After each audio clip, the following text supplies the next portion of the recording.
அகிலம் டிவி நேயர்களுக்கு வணக்கம். இன்றைய பிரதான செய்திகள். முதலில் தலைப்பு செய்திகள். 20 வருட சிறை காலம், சிறையில் வேலைக்கு அமர்த்தப்பட்டுள்ள மகிந்த. ஆசிரியர் இடமாற்ற முறைகேடுகள், ஆளுநர் அலுவலகத்தினை முற்றுகை, எச்சரிக்கும் சங்கம். பிரதமர் பதவிக்கு விஜித ஆளும் கட்சிக்குள் நடப்பதுதான் என்ன? லோப் சமையல் எரிவாயு விலை தொடர்பில் வெளியான தகவல். ஆபத்தான நிலையில் மருதாணி மேம்பாலம். பேருந்தும் உந்துருளியும் மோதி விபத்து, ஒருவர் உயிரிழப்பு. வெளிநாடொன்றில் விபத்தில் சிக்கி பற்றி எறிந்த விமானம். நைஜீரியாவில் பஸ் விபத்து, 21 தடகள வீரர்கள் உயிரிழப்பு. குழந்தைகளிடையே அதிகரிக்கும் சிக்கன்குன்யா, டெங்கு பாதிப்பு. தொடர்பென விரிவான செய்திகள். இந்த வாரம் முறையே 20 மற்றும் 25 ஆண்டுகள் சிறை தண்டனை விதிக்கப்பட்ட முன்னாள் அமைச்சர் மகிந்த அலுத்கமகே மற்றும் முன்னாள் வர்த்தக அமைச்சர் நளின் பெர்னாண்டோ ஆகியோர் வெலிக்கடை சிறைச்சாலையின் அச்சிடும் பிரிவில் பணிபுரிய நியமிக்கப்பட்டுள்ளதாக தகவல்கள் வெளியாகியுள்ளது. ஆயுள் தண்டனை விதிக்கப்பட்ட கைதிகளும் கொலை மற்றும் பாலியல் வன்கொடுமை குற்றவாளிகளும் அடைக்கப்பட்டுள்ள சிறைச்சாலையின் சேப்பல் பிரிவின் பிரதான பிரிவில் இருவரும் ஒன்றாக வைக்கப்பட்டுள்ளனர். அரசுக்கு 53 மில்லியன் ரூபாய் இழப்பு ஏற்படுத்தியதாக குற்றம் சாட்டப்பட்ட பின்னர் உயர் நீதிமன்ற விசாரணை நீதிமன்றத்தால் பெர்னாண்டோவுக்கு 25 ஆண்டுகள் கடுங்காவல் சிறை தண்டனை விதிக்கப்பட்டது. அதே நேரத்தில் அரசுக்கு 53 மில்லியன் ரூபாய் இழப்பு ஏற்படுத்தியதாக குற்றம் சாட்டப்பட்ட உயர் நீதிமன்ற விசாரணையில் மகிந்த அலுத்கமகேவிற்கு 20 ஆண்டுகள் கடுங்காவல் சிறை தண்டனை விதிக்கப்பட்டது. 2015 ஜனாதிபதி தேர்தலின் போது சதோசா மூலம் கேரம் போட்டுகளையும் செக்கர்ஸ் போட்டுகளையும் 2015 ஜனாதிபதி தேர்தலின் போது சதோசா மூலம் கேரம் போட்டுகளையும் டாம் போட்டுகளையும் இறக்குமதி செய்து கழகங்களுக்கு விநியோகித்ததாக அவர்கள் மீது குற்றம் சாட்டப்பட்டது. மேல்முறையீட்டு ஆவணங்களை தயாரிப்பதற்காக தீர்ப்பின் சான்றளிக்கப்பட்ட நகலுக்காக காத்திருப்பதாக அவர்களின் வழக்கறிஞர்கள் தெரிவித்துள்ளமை குறிப்பிடத்தக்கது. ஆசிரியர் இடமாற்ற கொள்கையில் முறைகேடுகள் திருத்தப்படாவிடின் போராட்டத்தில் குதிக்க உள்ளதாக இலங்கை தாய்மொழி ஆசிரியர் எச்சரிக்கை விடுக்கப்பட்டுள்ளது. அந்த வகையில் எதிர்வரும் 4ஆம் தேதி காலை 10 மணியளவில் ஆளுநர் அலுவலகம் முன்பாக கவனஈர்ப்பு போராட்டம் ஒன்றினை முன்னெடுக்க உள்ளதாக சங்கம் தெரிவித்துள்ளது. இலங்கை தாய்மொழி ஆசிரியர் சங்கத்தின் கலந்துரையாடல் யாழ் மாவட்டத்தில் இடம்பெற்றது. குறித்த கலந்துரையாடலில் இலங்கை தாய்மொழி ஆசிரியர் சங்கத்தின் நிர்வாக சபை உறுப்பினர்கள் மற்றும் கல்வி திணைக்களத்தின் இடமாற்ற கொள்கையால் பாதிக்கப்பட்டவர்கள் கலந்து கொண்டனர்.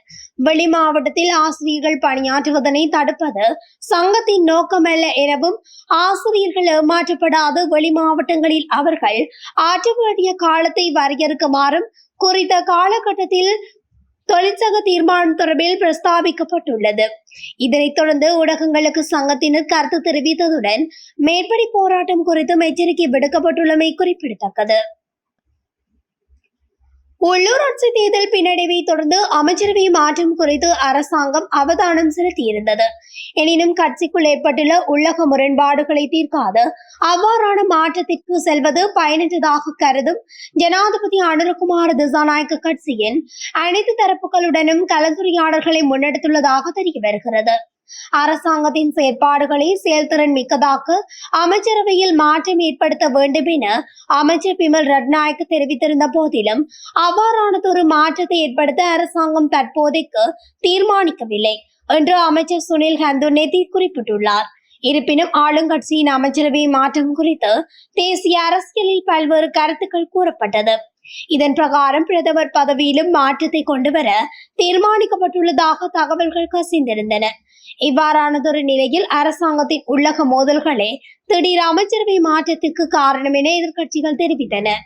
இதன் பிரகாரம் விஜயகேரத்தை பிரதமராக்கவும் ஹரணியவர் சூரியவை வெளிவிவகார அமைச்சராக நியமிக்கவும் ஜேவிபிக்குள் பேசப்பட்டு வருவதாக கூறப்பட்டது. எவ்வாறாயினும் பிரதமர் பதவியில் மாற்றத்தை ஏற்படுத்தக்கூடாது என்ற நிலைப்பாட்டில் ஜனாதிபதி அனுரகுமார திசாநாயக்க இருப்பதாக அரசாங்கத்தின் பேச்சாளர் ஒருவர் தெரிவித்துள்ளார். இதேவேளை ஹரணி அமரசூரிய பிரதமர் பதவியில் இருந்து மாற்றப்பட்டால் 46க்கும் மேற்பட்ட தேசிய மக்கள் சக்தி நாடாளுமன்ற உறுப்பினர்கள் சுயாதீனம் அடைய தயாராக இருப்பதாகவும் ஆளும் கட்சியின் உள்ள முரண்பாடுகளை மோதல்களை சுட்டிக்காட்டி கருத்துக்கள் வெளியாகியுள்ளன. இருப்பினும் ஆளுங்கட்சியின் அனைத்து தரப்புகளுடனும் ஜனாதிபதி அனுரகுமார திசாநாயக்க பேச்சுவார்த்தைகளை முன்னெடுத்துள்ளார். இதன்படி தேசிய மக்கள் சக்திக்கும் மக்கள் விடுதலை முன்னணிக்கும் இடையிலான கொள்கை ரீதியிலான இணக்கப்பாடின்மையை சரி செய்வதில் அரசாங்கம் அவதானம் செலுத்தியுள்ளமை குறிப்பிடத்தக்கது. லோப்சமில் எரிவாயு விலையில் எந்த திருத்தமும் மேற்கொள்ளப்படாது என தெரிவிக்கப்பட்டுள்ளது. குறித்த விடயத்தை லோப்சமையல் எரிவாயு நிறுவனத்தின் பணிப்பாளர் கலாநிதி நிரோஷன் ஜேபீரிஸ் குறிப்பிட்டுள்ளார். அதன்படி ஜூன் மாதத்தில் லோப்சமையல் எரிவாயின் விலையில் எந்த திருத்தமும் மேற்கொள்ளப்பட மாட்டாது என தெரிவிக்கப்பட்டுள்ளது. கொழும்பில் பழமையான மேம்பாலங்களில் ஒன்றாக கருதப்படும் மருதானை மேம்பாலம் 1978ஆம் ஆண்டு கட்டப்பட்டது. அதன் பின்னர் நீண்ட காலமாக பாலம் முறையாக பராமரிக்கப்படவில்லை என்பதை அதனை பார்க்கும் ஒவ்வொருவராலும் உணர முடியும். ஆனால் பொறுப்பானவர்கள் எவரும் அது தொடர்பில் இதுவரை அவதானம் செலுத்தவில்லை. அண்மையில் பெய்த கனமழை மற்றும் பலத்த காற்று காரணமாக மேம்பாலத்தின் கூரைகள் சுழன்று விழுந்துள்ளது. மேம்பாலத்தில் நடந்து செல்லும் பாதசாரிகள் மற்றும் அருகில் உள்ள வர்த்தகம் செய்யும் மக்களும் இதனால் பெரும் சிரமங்களை எதிர்கொண்டுள்ளனர். இந்த நிலையில் மருதானை பாலம் மக்களின் தலையில் இடிந்து விழுவதற்கு முன்பு விரைவாக சரி செய்வது அதிகாரிகளின் பொறுப்பாகும் எனவும் மக்கள் அதிகாரிகள் விசனம் வெளியிட்டுள்ளனர். காளிகொழும்பு பிரதான வீதியின் பயாகல பகுதியில் பேருந்தும் உந்துருளியும் மோதி விபத்துக்குள்ளானதில் ஒருவர் உயிரிழந்தார். இன்று காலை இந்த விபத்து நிகழ்ந்துள்ளதாக காவல்துறையினர் தெரிவித்தனர். ஹம்மாந்தோட்டையில் இருந்து கொழும்பு நோக்கி பயணித்த பேருந்தின் பின்புறத்தில் உந்துருளி மோதியதில் இந்த விபத்து இடம்பெற்றுள்ளது. விபத்தில் காயமடைந்த உந்துருளியின் ஓட்டுநர் நாகுட வைத்தியசாலையில் அனுமதிக்கப்பட்டுள்ளார். சம்பவம் தொடர்பாக பேருந்தின் ஓட்டுநர் கைது செய்யப்பட்டுள்ளதுடன் காவல்துறையினர் மேலதிக விசாரணைகளை மேற்கொண்டு வருகின்றனர். ஜெர்மனியில் சிறிய ரக விமானம் ஒன்று விபத்துக்குள்ளானதில் 2 பேர் பலியாகியுள்ளதாக சர்வதேச ஊடகங்கள் செய்தி வெளியிட்டுள்ளன. மேற்கு ஜெர்மனியில் உள்ள வீட்டின் மொட்டை மாடியொன்றில் விமானம் மோதியதில் குறித்த விபத்து ஏற்பட்டுள்ளதாக தெரிவிக்கப்பட்டுள்ளது. சம்பவம் தொடர்பில் மேலும் தெரிய வருகையில் மோதிய வேகத்தில் விமானம் தீப்பிடித்து எரிந்துள்ளது. இந்த சம்பவத்தில் 2 பேர் பலியாகியதுடன் அதில் ஒருவர் விமானியாக இருக்கலாம் என காவல்துறையினர் தெரிவித்தனர். மற்றொருவர் விமானத்தில் இருந்தாரா அல்லது தரையில் இருந்தாரா என்பது உடனடியாக தெளிவாக தெரியவில்லை என குறிப்பிடப்படுகின்றது. விமான விபத்திற்கான காரணம் குறித்து எதுவும் அறிவிக்கப்படவில்லை என தெரிவிக்கப்படுகின்றமை குறிப்பிடத்தக்கது. நைஜீரியாவின் ஒகுன் மாகாணத்தில் தேசிய விளையாட்டு விழாவில் பங்கேற்ற பின் கானோ நகரை நோக்கி தடகள வீரர்கள் பயணித்துக் கொண்டிருந்த பஸ் தேசிய நெடுஞ்சாலையில் திடீரென்று கட்டுப்பாடு இழந்து விபத்துக்குள்ளாகியுள்ளது. இவ்விபத்தில் 21 தடகள வீரர்கள் உயிரிழந்தனர். சாரதியின் சோர்வு அல்லது அதிக வேகத்தின் காரணமாக குறித்த விபத்து ஏற்பட்டு இருக்கலாம் என்று அதிகாரிகள் தெரிவித்தனர். இதேவேளை கடந்த ஆண்டு மட்டும் நைஜீரியாவில் 9570 வீதி விபத்துகளில் 5421 பேர் உயிரிழந்துள்ளனர் என்பதும் குறிப்பிடத்தக்கது. குழந்தைகளிடையே இன்ஃப்ளூவன்சா, சிக்கன்குன்யா மற்றும் டெங்கு போன்ற நோய்கள் அதிகரித்து வருவதாக கொழும்பு லேடி ரிச்சி சிறுவர் வைத்தியசாலை விசேட வைத்தியர் டாக்டர் தீபேல் பெரேரா தெரிவித்துள்ளார்.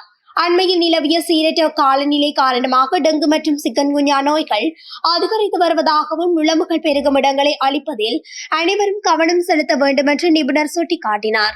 டெங்கு மற்றும் சிக்கன்குன்யா அறிகுறிகளை கொண்ட குழந்தைகள் வைத்தியசாலையில் அனுமதிக்கப்பட்டுள்ளதாகவும் டெங்கு ஆபத்தானது என்றும் சிக்கன்குன்யா ஏற்பட்ட பிறகு மக்கள் பல மாதங்களுக்கு மூட்டு வலியால் அவதிப்படுவார்கள் எனவும் தெரிவித்துள்ளார்.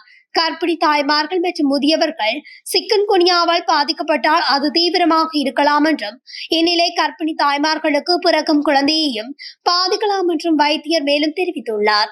மேலும் இன்றைய காலகட்டத்தில் இன்ஃப்ளூவன்சா நோய்களும் அதிகரித்து வருவதாலும் இந்த நோய் குழந்தைகளிடையே வேகமாக பரவக்கூடும் என்பதாலும் பொதுமக்கள் கவனம் செலுத்த வேண்டும் என்று நிபுணர் டாக்டர் தீபால் பெரேரா கேட்டுக் கொண்டுள்ளார்.